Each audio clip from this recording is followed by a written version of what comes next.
যে তাকদীরকে অস্বীকার করা এটা হলো সবচেয়ে অযৌক্তিক কথা। যৌক্তিক বিষয়কে অস্বীকার করা, ইমানের যে রোকনগুলো আছে, স্তম্ভগুলো আছে। নবী করিম সাল্লাল্লাহু আলাইহি সাল্লামকে জিবরিল, হাদিসে জিবরিলের মধ্যে বর্ণিত হয়েছে, জিবরিল এসে বলেছেন, মাল ঈমান, হে মুহাম্মদ আমাকে বলুন ঈমান কাকে বলে, ঈমানের সংজ্ঞা বলুন। তখন নবী করিম সাল্লাল্লাহু আলাইহি সাল্লাম জিবরিলের প্রশ্নের জবাবে বলেছেন, আল ঈমান আন তুমিনা বিল্লাহি ওয়া মালাইকাতিহি ওয়া কুতুবিহি ওয়া রুসুলিহি ওয়াল ইয়াউমিল আখির ওয়া আন তুমিনা বিল কদরি খাইরিহি ওয়া শাররিহি মিনাল্লাহি তাআলা। যার অর্থ হলো ঈমান হলো আল্লাহ, ফেরেশতাগণ, নবী রাসূলগণ, আসমানি কিতাবসমূহ, আখিরাতের প্রতি বিশ্বাস করা এবং বিশেষভাবে বিশ্বাস করা তাকদীরের ভালো মন্দের প্রতি। এই পয়েন্টটাকে নবী করিম সাল্লাল্লাহু আলাইহি সাল্লাম আলাদা করে উল্লেখ করেছেন, কারণ ঈমানের অন্য পয়েন্টগুলো নিয়ে এত ঝামেলা নাই। শয়তান যত বেশি মানুষের মধ্যে সংশয় সৃষ্টি করে এই শেষের ঈমানের রোকনটা নিয়ে, অর্থাৎ তাকদীরের রোকনটা নিয়ে। এই জন্য তাকদীর নিয়ে যদি কারোর মধ্যে সন্দেহ হয় অথবা তাকদীরকে যদি কেউ অস্বীকার করে, তো সে ব্যক্তি সম্পর্কে নবী করিম সাল্লাল্লাহু আলাইহি সাল্লাম বলেছেন যে তার কোনো প্রকার আমল, সে নফল আমল করুক, ফরজ আমল করুক, শারীরিক আমল করুক আর আর্থিক ইবাদত করুক, এর কোনোটা কবুল হবে না যদি সে তাকদীরকে কি করে, অস্বীকার করে। অতএব আমরা আল্লাহর তাকদীর এবং ফয়সালাকে বিশ্বাস করি কি করি না? আল্লাহর তাকদীর এবং আল্লাহর ইলম, আল্লাহর ফয়সালার বাহিরে পৃথিবীতে একটি পাতাও নড়তে পারে না এবং নড়বেও না। ভাইরা আমার, আল্লাহ রাব্বুল আলামিন সকল সৃষ্টি জগতের সৃষ্টির 50,000 বছর আগে কোন সৃষ্টির কি হবে না হবে তার পুঙ্খানুপুঙ্খ সবকিছু লিখে রেখেছেন। কত হাজার বছর পর পৃথিবীর কোন প্রান্তে কোন পাতা কোন সময় কোন দিকে নড়বে আল্লাহর ইলমে আছে না নাই? একজন ইমানদার তাকদীরের প্রতি বিশ্বাস রাখবে যে এটা আল্লাহ তাআলা নির্ধারণ। আমাদের ভালো কিছু অর্জন হলে সেটাও আল্লাহ জানতেন, আল্লাহ নির্ধারণ ছিল। আর যদি আমাদের কোনো ক্ষতি স্পর্শ করে সেটাও আল্লাহ জানতেন, আল্লাহর নির্ধারণ ছিল।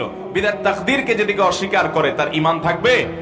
তাকদীরকে অস্বীকার করার ফলে আলাদা করে নবী করিম সাল্লাল্লাহু আলাইহি ওয়াসাল্লামের হাদিসে বলেছেন, যদি কেউ তাকদীরকে অস্বীকার করে তাহলে তা লা ইউকবালু মিনহু সরফুন ওয়ালা আদলুন, তার কোনো কিছু কবুল হবে না। যে তাকদীর এটি ঈমানের একটি গুরুত্বপূর্ণ একটি বিষয়।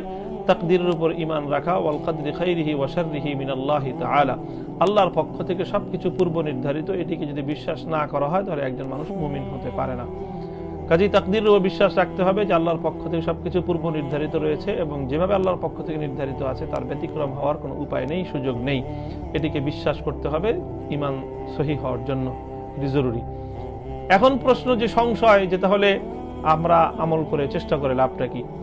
তাহলে এই প্রশ্নের সংশয়ের নিরসন হলো এই যে একটি দৃষ্টান্তের মাধ্যমে উলামায়ে কেরাম এই বিষয়টিকে স্পষ্ট করেছেন, বর্ণনা করেছেন। আমিও সেই দৃষ্টান্তের মাধ্যমে বিষয়টি আপনার সামনে তুলে ধরতে পারি। মনে করুন একজন ডাক্তার খুব অভিজ্ঞ এবং খুব বিচক্ষণ এবং খুবই দক্ষ একজন ডাক্তার একজন মুমূর্ষ বা একজন দুরারোগ্য ব্যাধিতে আক্রান্ত রোগীকে দেখে, তিনি সবকিছু দেখে, যাবতীয় লক্ষণ দেখে বুঝে ফেললেন যে এই রোগী আর বেশি দিন বাঁচবে না, ক্যান্সারের রোগী অথবা বিভিন্ন দুরারোগ্য ব্যাধিতে আক্রান্ত।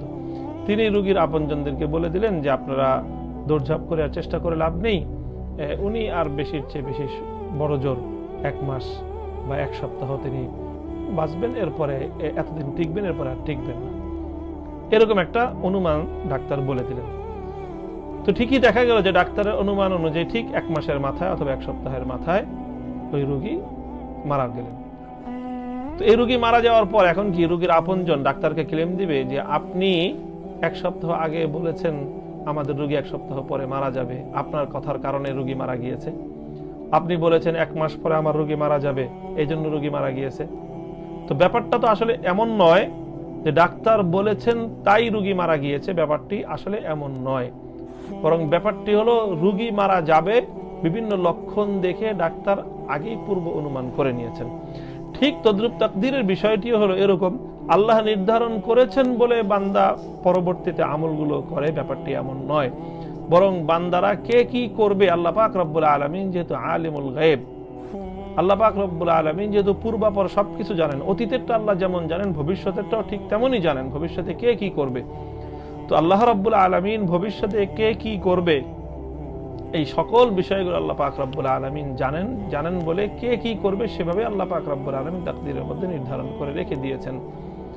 সুতরাং একটা হাদিসে আসছে আল্লাহ যা নির্ধারণ করেন ফয়সালা করেন সেটা আর পরিবর্তন করেন না, কিন্তু এক্সেপশন হলো যে আল্লাহ নির্ধারণকে পর্যন্ত আল্লাহ পরিবর্তন করেন বান্দার দোয়ার মাধ্যমে। যদিও দোয়া করে যে পরিবর্তিত হয়ে কিছু একটা হবে সেটাও আল্লাহ আগে থেকে জানতেন, আল্লাহর কাছে অজানা বলতে কিছু নাই, কিন্তু দোয়ার মাধ্যমে নবী করিম সাল্লাল্লাহু আলাইহি ওয়াসাল্লাম আল্লাহর কাছে কিছু জিনিস থেকে পানা চাইতেন। ভাইরা আমার, এর ভিতরে একটা হলো ওয়াসুইল কাযা, আল্লাহুম্মা ইন্নী আউযু বিকা মিন দারকিল বালা ওয়া দারকিশ শাকা ওয়াসুইল কাযা ওয়া শামাতাতিল আদা। ওয়াসুইল কাযা, আল্লাহ আপনার কাছে পানা চাই সুউল কাযা, আপনার ফয়সালার ক্ষতি থেকে, আমার ভাগ্যে কোনো ক্ষতিকর কিছু থাকলে এটা থেকে আপনার কাছে পানা চাই আল্লাহ। নবী সাল্লাল্লাহু আলাইহি ওয়াসাল্লাম দোয়া করতেন। আমরা কয়বার দোয়া করি? অতএব ভাইরা আমার, আল্লাহর কাছে দোয়া করতে থাকবো, আল্লাহ আপনি আমাকে আপনার কাযা, আপনার কদরের ক্ষতি থেকে আমাকে আপনি পানা দেন, আমার জন্য কোনো ক্ষতি স্পর্শ না করে আমার নসিবে যেন ভালো কিছু হয়। ভাগ্যকে পর্যন্ত আল্লাহ রাব্বুল আলামিন পরিবর্তন করে দেন, যেটা গায়রে মুবরাম তাকদীর দুইটা প্রকার আছে, বিস্তারিত আলোচনা আমি যাওয়ার সুযোগ নাই, সেটা আল্লাহ তাআলা দোয়ার মাধ্যমে পরিবর্তন করেন। এই জন্য চোখের পানি ফেলা